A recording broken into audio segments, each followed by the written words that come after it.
Good afternoon, everybody. It's been a minute. I was supposed to go like 6 hours ago. I was supposed to be doing my stream, and I know today it was supposed to be about that, and then it was supposed to be about Pedophile Island. Um,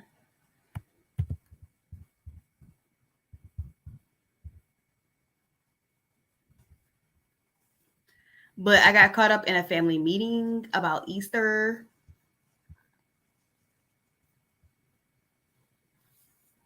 So I hope you guys had a lovely Friday.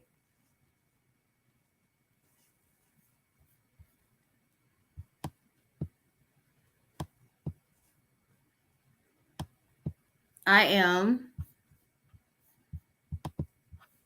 I'm still looking for some stuff, so please bear with me.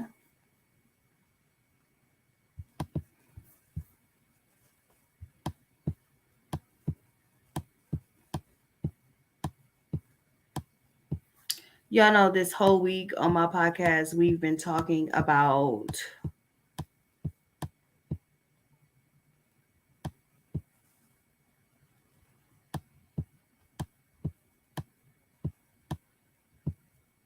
um Jeffrey Epstein and the people around him. We've been talking about it. So today we're gonna talk about all the parties and how this all add up to each other, how we got um what's his name? How we got Anthony Bourdain involved in this, how Anthony Bourdain was involved in this, and stuff like this. And we're going to talk about how troublesome the women who took the Me Too movement, hijacked the Me Too movement, may I say, are. Um, so I hope everybody is having a lovely day, a nice day, an awesome day. TMZ posted a whole damn lot. I can't even find. I can't even find the article because it's been so much that has happened ever since they posted the listing of um Pedophile Island. So Lord have mercy. We don't need to go to my Instagram no more because we can't find not one damn thing. Um,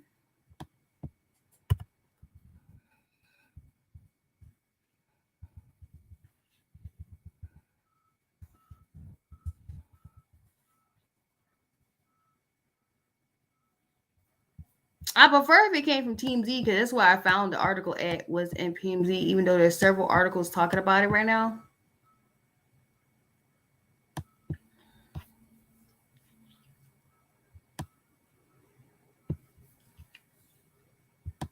If I was the government, I would question anybody that buys this damn island.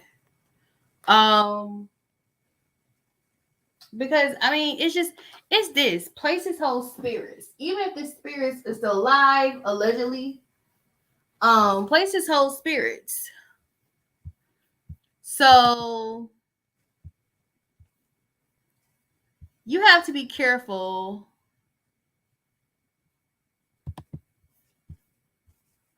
What is this? See, they just pushing you. We're gonna talk about that today.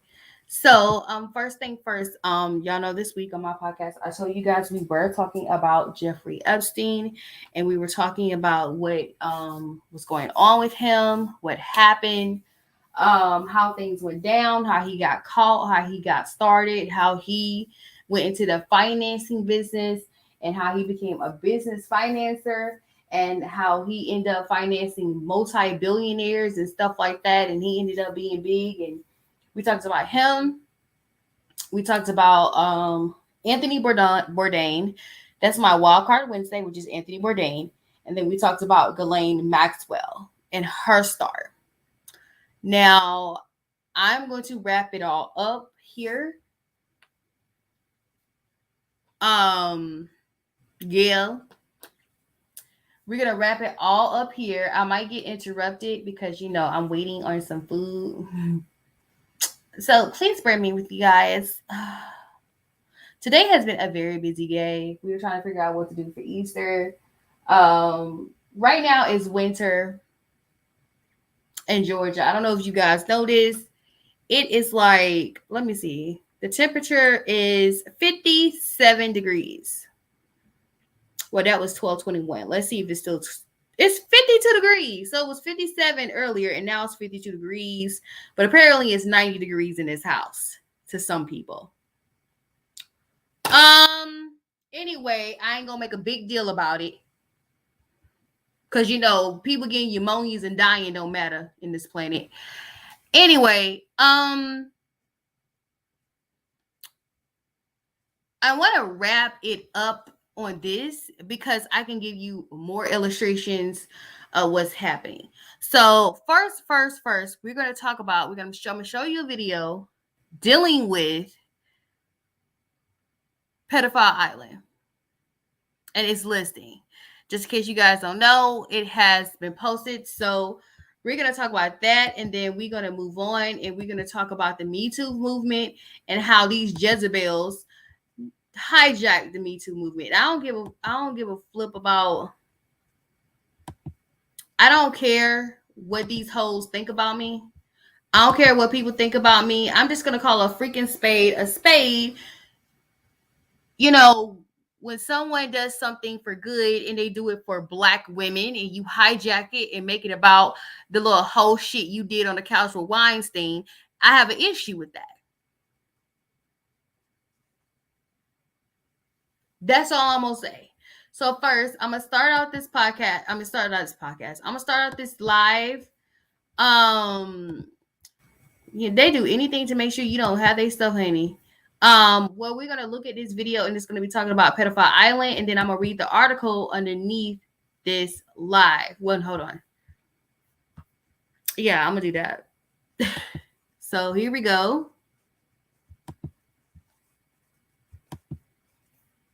Oh, crap.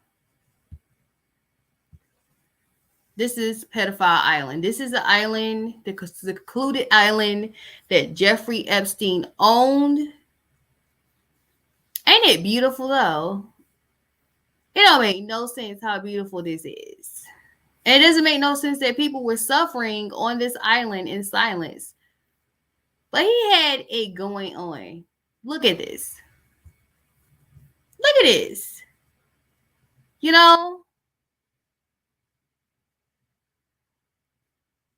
That's it. Nobody. Boom. Okay, so it says Jeffrey Epstein, 2 private islands, commonly referred to as Pedophile Island, due to allegations he sexually abused girls as young as age 11 there. He is set to list for a whopping $125 million, the Post can confirm. Located in the U.S. Virgin Island, known as the Great St. James and Little St. James, the islands have been fairly untouched since Epstein's death in 2019, according to the Wall Street Journal, which first reported the listing. Sources previously told the Post that the island was expected to go for sale earlier this year. According to Epstein estate lawyer Daniel Weiner, proceeds from the sale are expected to go toward resolving any outstanding lawsuits, regular costs of the island's operation, and other fees, including taxes, creditors, and liens placed on the properties by U.S. Virgin Island Attorney General Denise George. Weiner did not return a request for comments for this story. Past victims have described in detail trying to swim off the shore in the shark-infested waters, almost drowning to escape the abuse they faced at the hands of Epstein and his associates. Epstein purchased Little St. John, which spanned over 70 acres in 1998 for only $7.95 million at the time.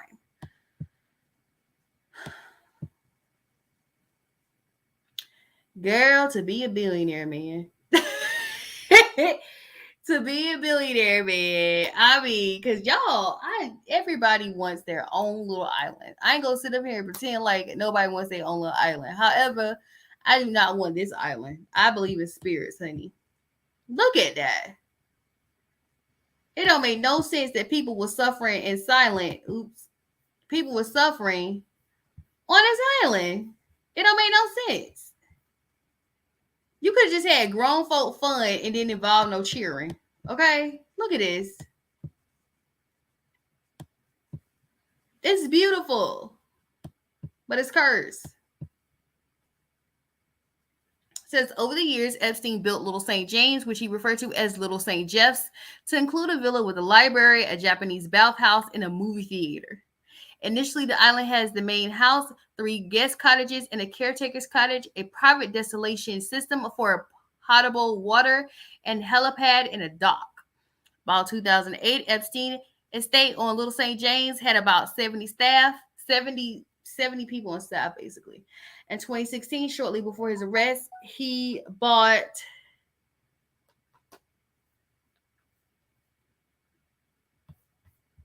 Give me a second.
I'm back.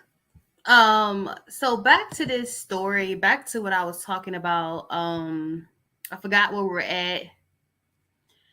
Oh yeah, I was sitting up here in the awing that you decide with your $1 billion to be a criminal. It's like I don't get it. God bless you to get what you have without credentials, right? And you choose to be a pervert. And it seemed like people with bad ambitions have a tendency to do stuff like this. Like, it doesn't make no sense. You chose to use this island and take underage girls to this island. Okay? You chose that. You chose that as your life. Instead of leaving the children alone,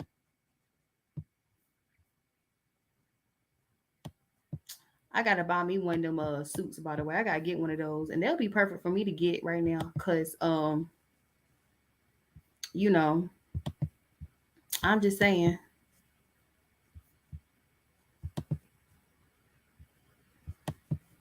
I'm trying to show y'all the video again.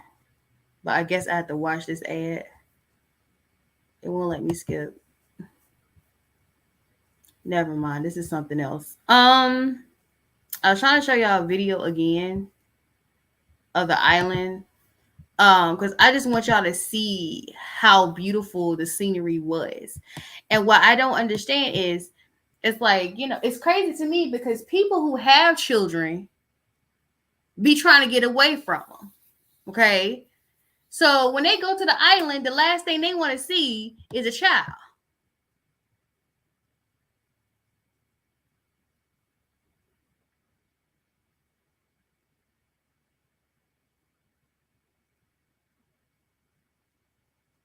I don't get it. And then you chose to be this type of trash with all that money. I don't understand why you choose to be trash with money. Shoot, give me $1 billion. I'm gonna buy an island for me and friends to hang out with. There ain't gonna be no kids involved. This gonna be adult friendly vacation. You have to be 25 and up. And the older I get, the more I push 30 and up because I don't like dealing with foolishness.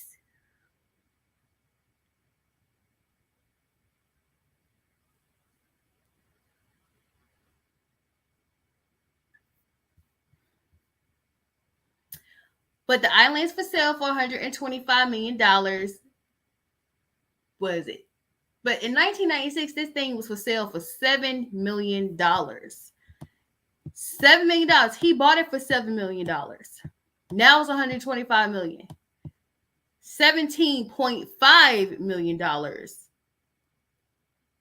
He bought the larger Great St. James Island for $17.5 million for spare. So low key, if you and your friends got money like that, which I suggest not to buy it for spiritual reasonings, because you don't want those spirits around you. But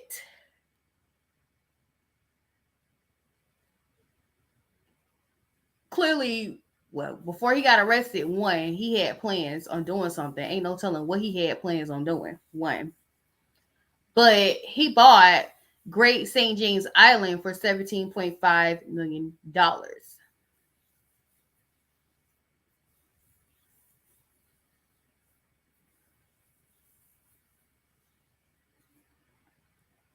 Everybody want their own island. I would love to have my own island. Shoot. I need to start looking at investors right now as we speak. Okay. So that I just wanted y'all to see the island, see this for sale. He had bought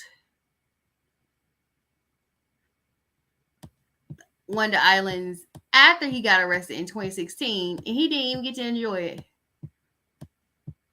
because you chose to be trash.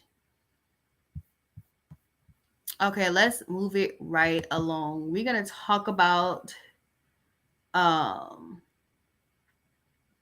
Me Too movement. Okay. We are going to talk about this.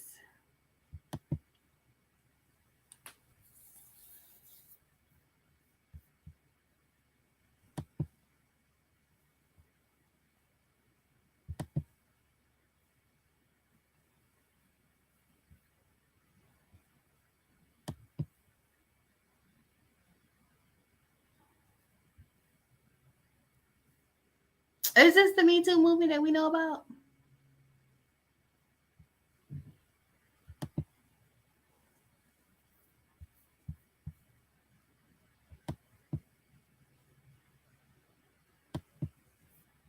Okay, yeah, it is because it was found by Tarana Burke. All right, so this is the website for the Me Too movement. Okay, it says from the founder, when your life is forever changed by sexual violence, where you can turn, where can you help, what can help, what who can help you, what are the words you need to hear most. So it says in 2006, the Me Too movement was founded by survivor and activist Tarana Burke. And in the early years, we developed our vision to bring resources, support, and pathway to healing where none existed before. And we got to work building a community of advocates determined to interrupt sexual violence wherever it happens. In 2017, the Me Too movement hashtag went viral and woke up the world to the magnitude of the problem of sexual violence. Okay. Here. What had begun as a local grassroots work had now become a global movement seemingly overnight. Within 6 months span, our message reached a global community of survivors. Suddenly, there were millions of people from all walks of life saying me too, and they needed our help. Today, our community to focus on assisting a growing spectrum of survivors, young people, queer, trans, the disabled, Black women, and girls in all communities of color. We're here to help each individual find the right point of entry for their unique healing journey, but we're also galvanizing a broad base of survivors and working to disrupt the system that allows sexual violence to proliferate in our world.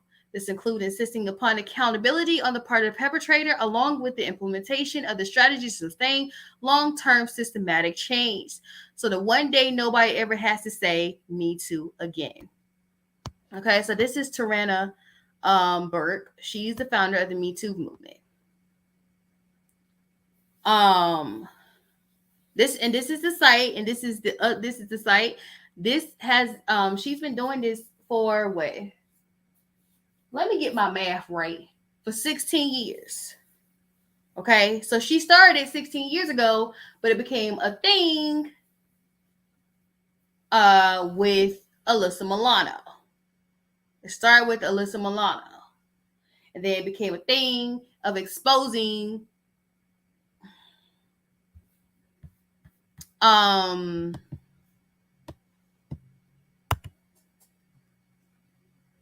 let me see.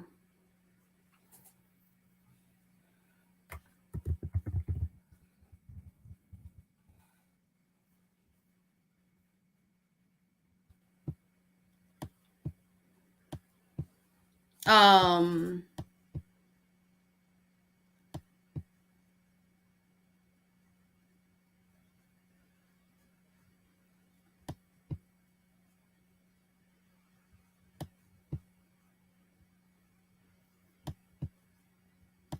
I can't find it. It became a theme of exposing Weinstein, okay?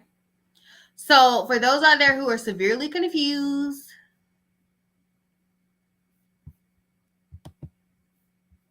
the Me Too movement was not started by Alyssa Milano.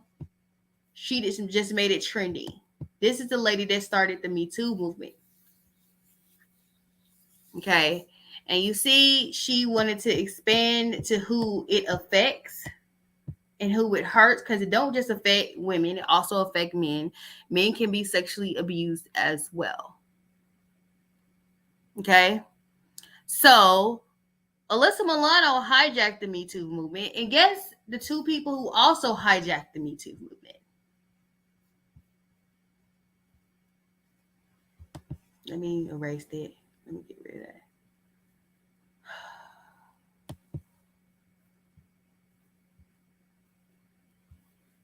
Rose McGowen and Asia Argento. Okay. It became a witch hunt with them. And so I found this article while I was looking this up. It's called Woody Allen Mob Lynching.com, and it said toxic femininity, Rose McGowen and Asia Argento. Now we already know that Asia Argento is Anthony Bourdain's girlfriend, right?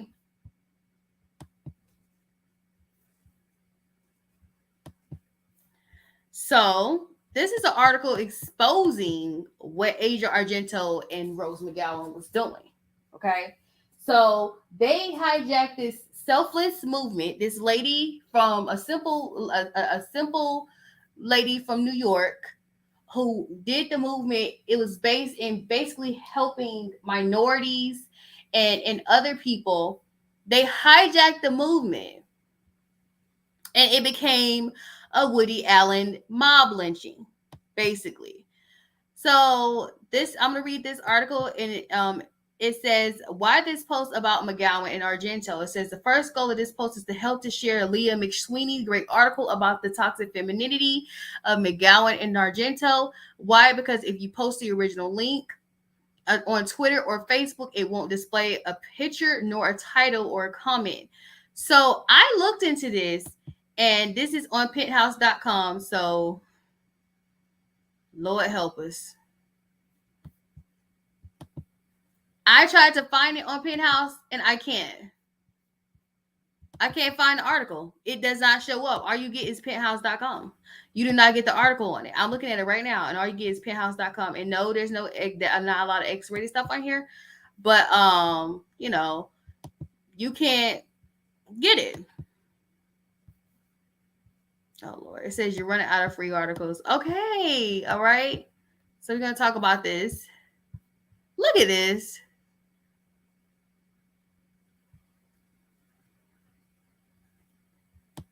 Thank you.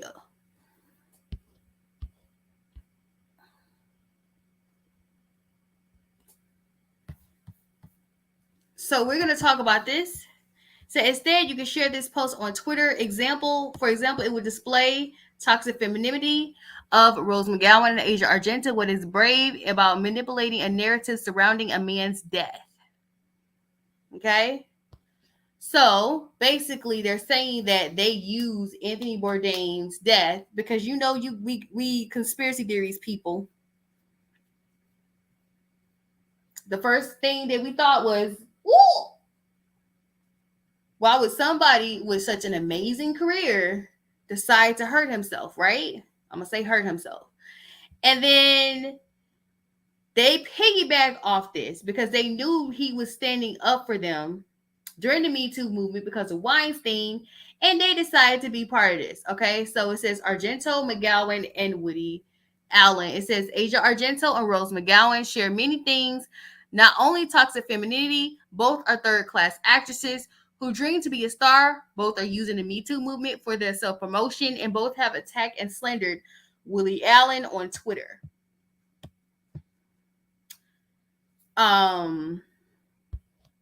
It says there. This is now a full article about Rose McGowan. It says, was it? Girl, and there's a whole lot of this right here. This part right here. There's a whole lot going on.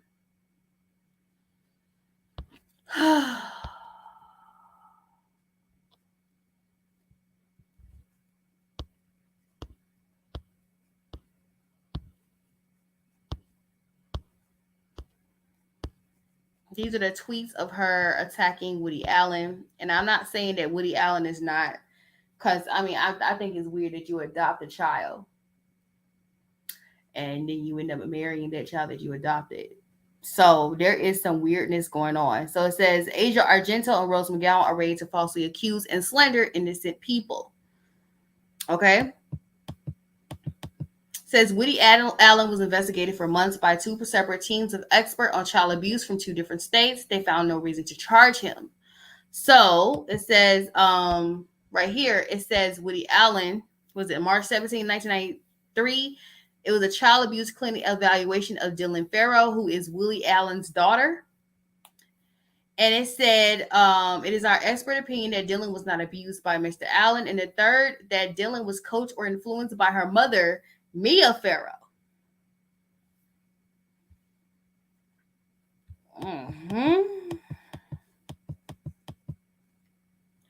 So they're saying that they unfairly drug Willie Allen. Now, I'm going to say this. I have a different of opinion on this.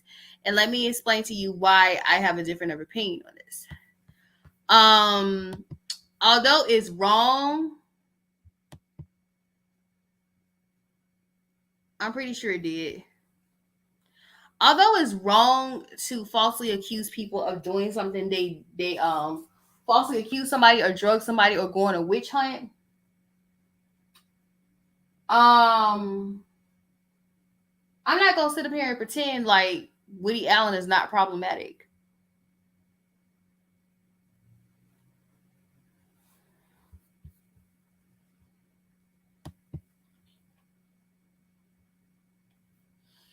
But what was this one? I want to talk about what happened because I want you guys to understand that they were going around accusing people of abusing people and hurting people in the entertainment industry. And it went from that to where they found out that Asia Argento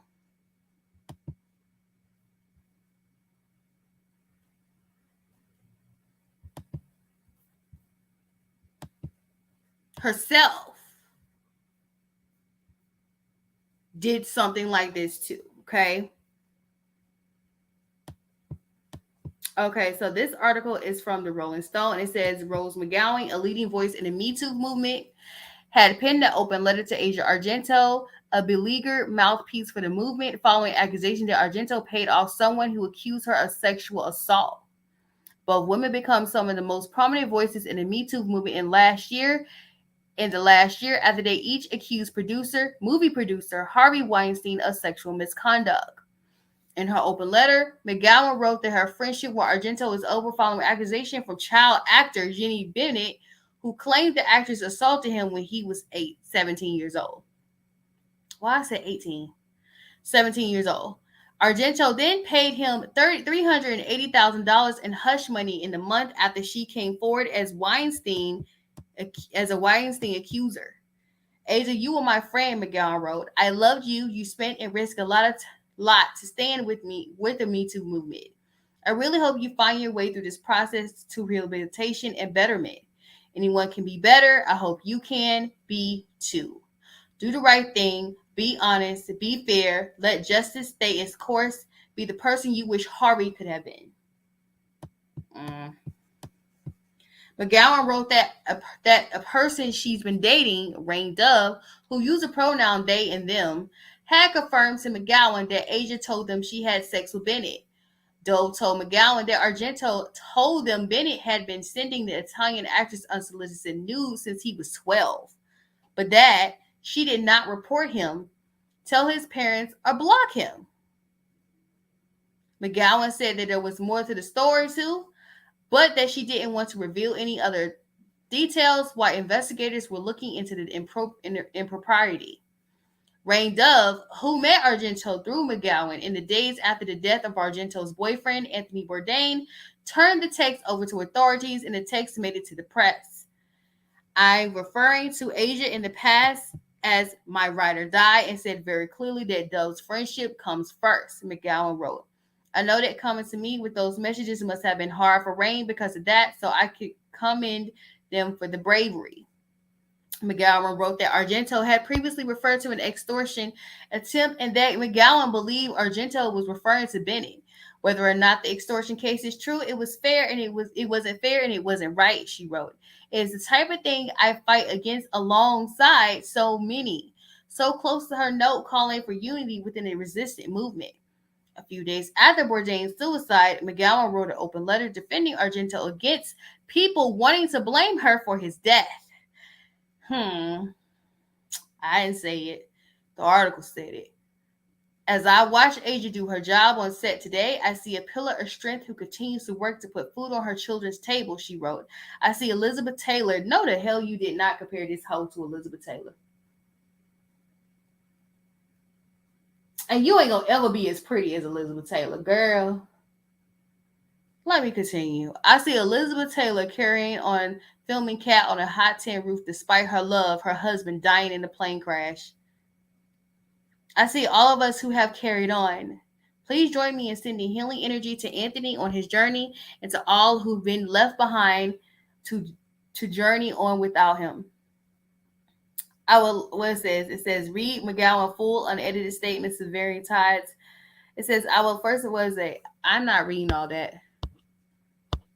So they stopped being friends. Now, this was like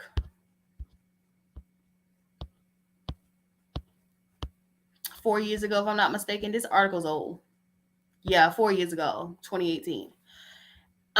Basically, what I'm understanding, you know what? This is why you don't research Fashion Nova. Now I want some clothes.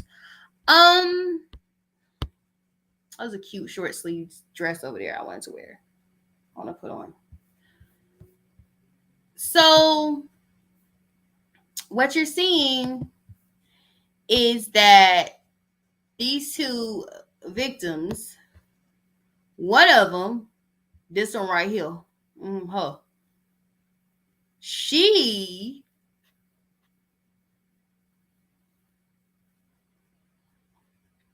that's Asia Argento, okay? This for you early 2000 babies who don't know 90s actresses. I never heard of Asia Argento, by the way, so don't be mad, don't be mean. I don't know who the hell she was until this. She was accused of touching an actor when he was younger, and she basically said that he was sending her nude photos at 12.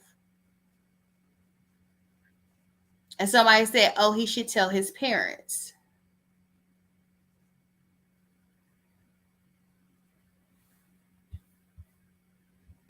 That was, I think, Dove Rain.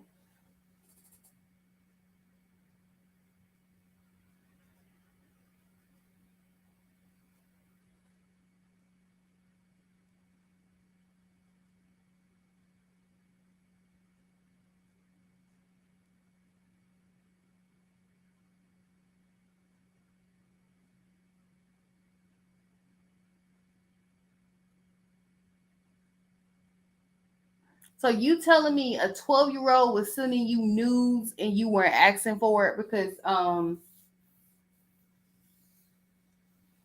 let me see how old this guy is. His name was what? Jimmy Bennett? What's the last name was?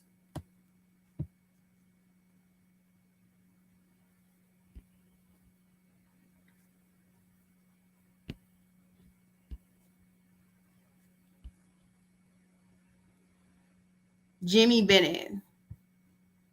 If I'm not mistaken, this guy's like my age, I think.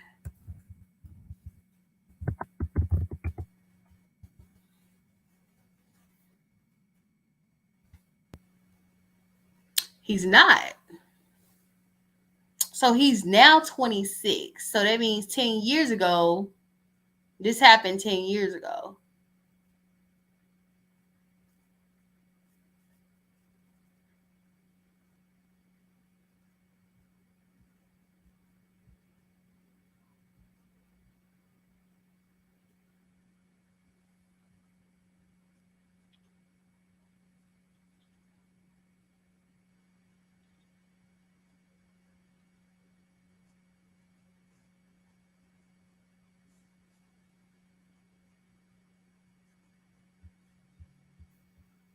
So she's old enough to be his mother, basically.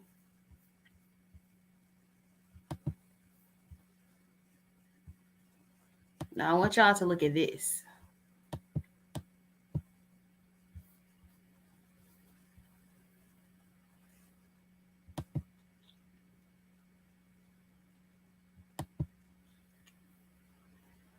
This is a picture of her with the boy. Vic has me looking into Flight 127.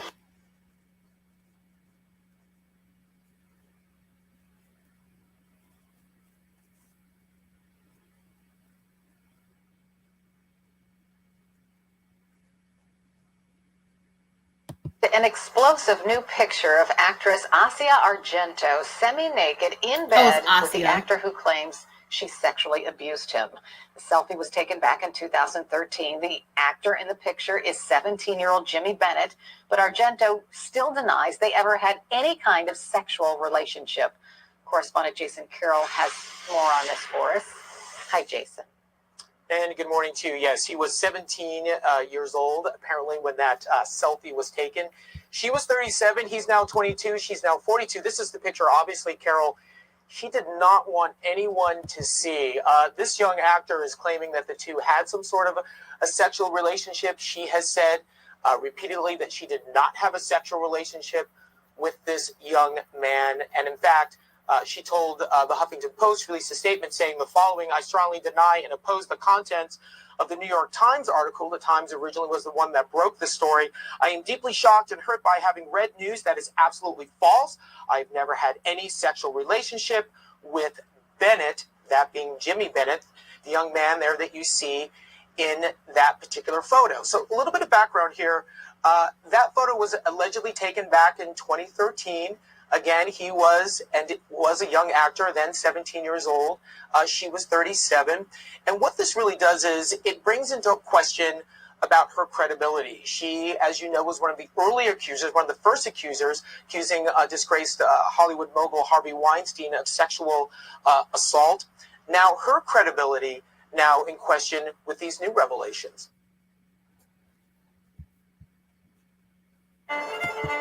Celia. It's been a long time.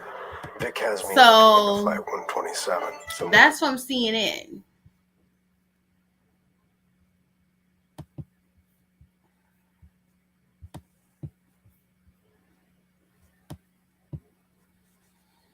I did not know the age of consent in California was 18. I'm not from California, but I'm just saying I did not know the age of consent from California was 17. The picture says a lot to me. Y'all both in the bed. There's clearly a bed with no shirts on. Now, whether it was consent or not, I don't know.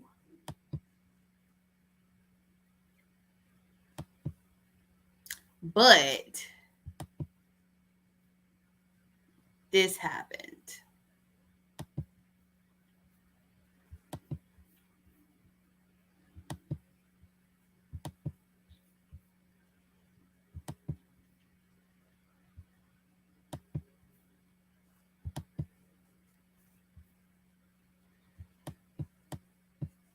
Okay. It says Rose McGowen has apologized to Asia Argento. Asia Argento. Sorry.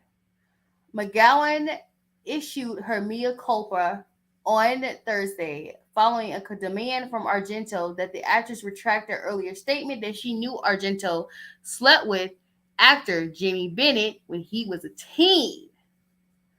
On August 27th, I released a statement about Asia Argento, while I now realize contained a number of facts that were not correct. McGowan's statement reads, the most serious of these was that I said that the unsolicited nude text message Asia received from Jimmy Bennett had been sent since Jimmy was 12 years old.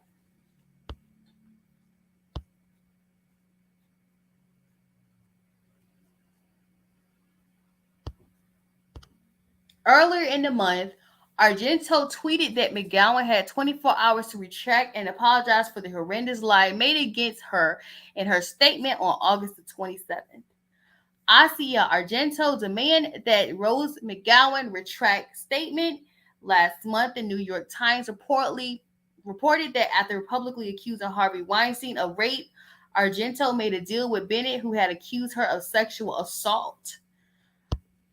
Argento and McGowan were among the first women to accuse now disgraced movie mogul Weinstein of sexual misconduct and have been leading figures in the Me Too movement.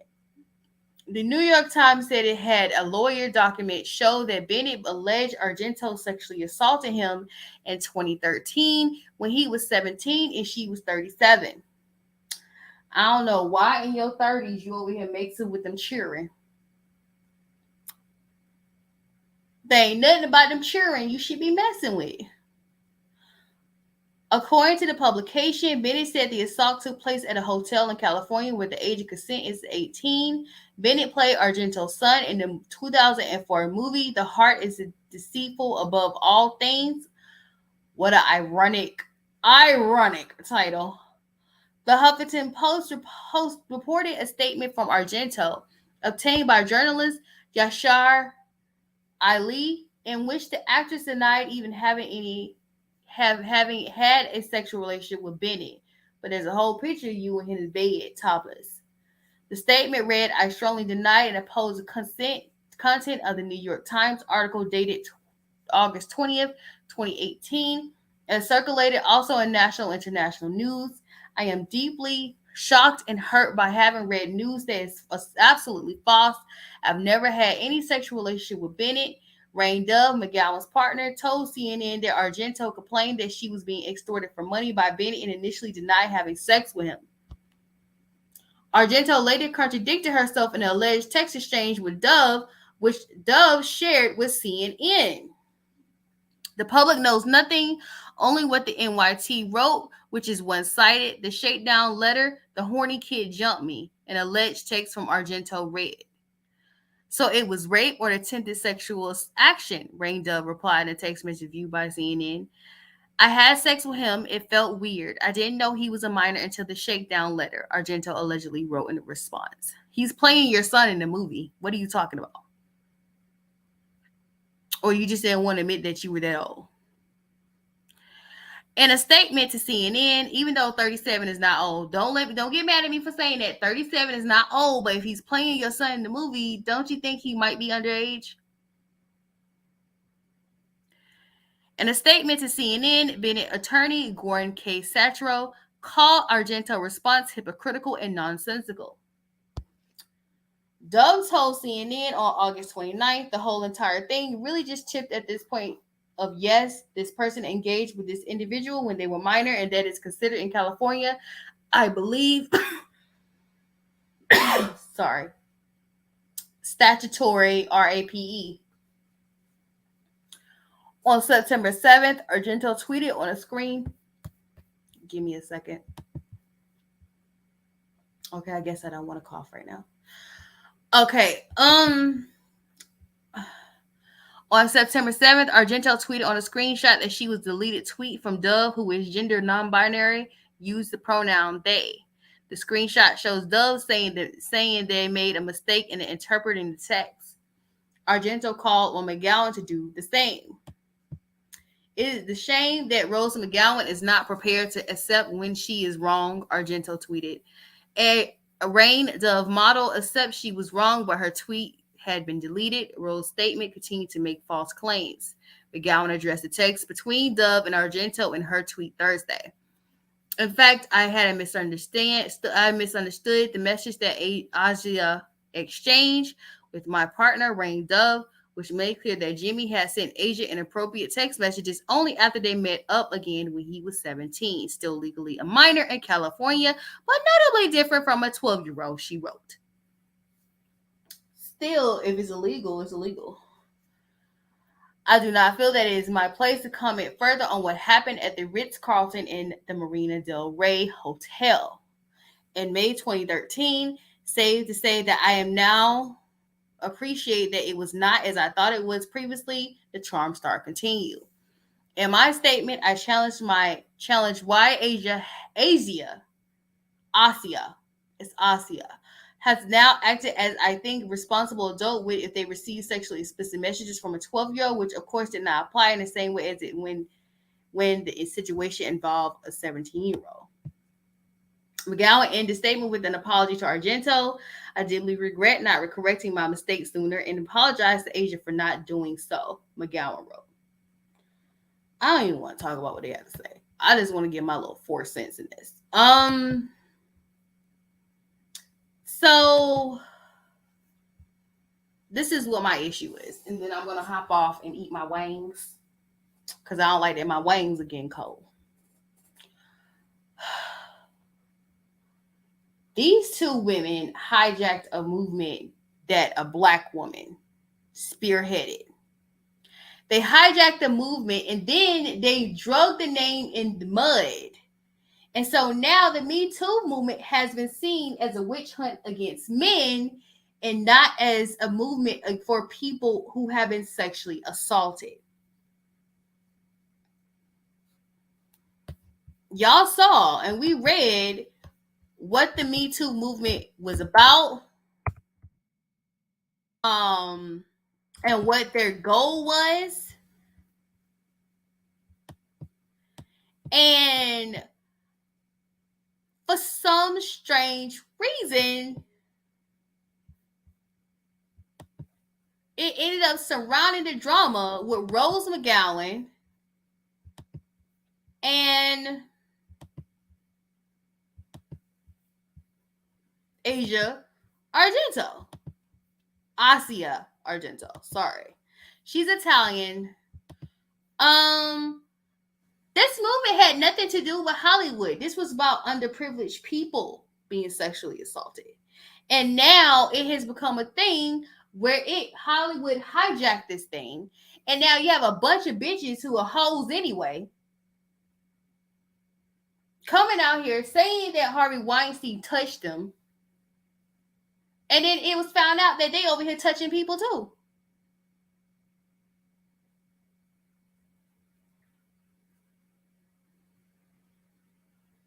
I don't know who washing their ass right now.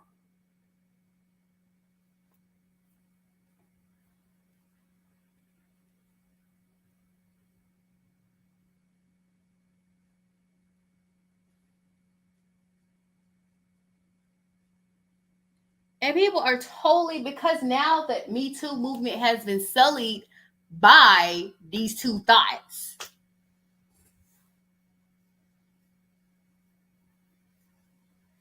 And not only messed up the movement,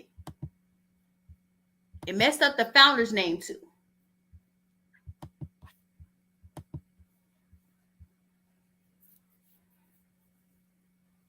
And the crazy part is, people are still coming out against people.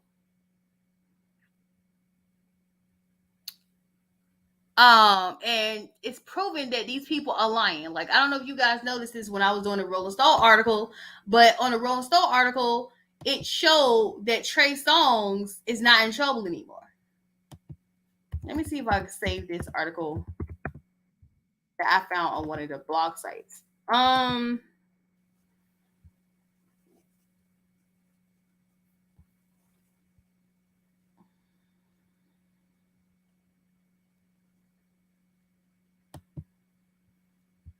Did I save it? I was going to look for it and I didn't save it. I don't think I saved it. But found out. Same thing. This happened also with Snoop Dogg. Somebody accused Snoop Dogg of sexual assault. And found out it was false claims. Y'all see this? Low. Yeah. I'm hungry, okay? Please forgive me. I'm hungry. There's wings over there and they smell good and I'm hungry. Let's get back to this. This Snoop Dogg. It goes to say, what happens to actual victims if people are falsely accusing people just to get a come up paycheck? Like Hall & Oates over there.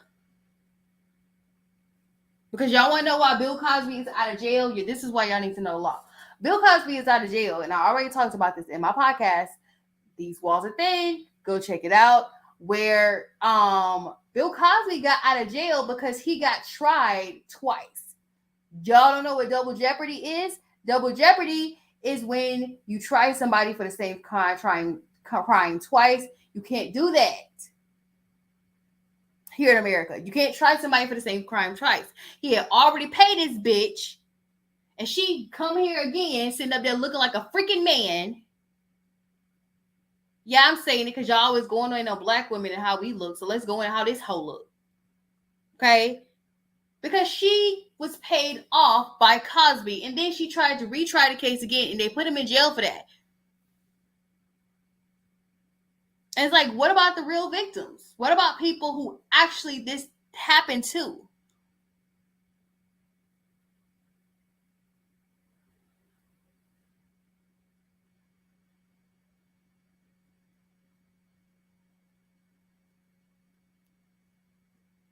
Y'all know my statement. Y'all know what I'm saying. My statement, y'all know what my statement is. What you do in the dark will come to light. You can't sit up there and dig up what somebody else is doing because there's no doubt. You trust me when I say there's no doubt in my mind that Harvey Weinstein did some weird shit. Okay, everybody know about the casting couch in Hollywood. So it's no doubt in my mind that man did do the things they say he did. Don't get me wrong. Don't get me twisted. But you got to be careful when you sitting up there and you taking people out and you pulling them out of the dark, because guess what? Your dark history is going to come back up too. It's going to be like, hey, didn't you have sex with a 12-year-old at one time? Did he send you pictures? Even though he was 17, still, it don't matter. He was still underage in California. And I'm pretty sure Asia Argento stays in California.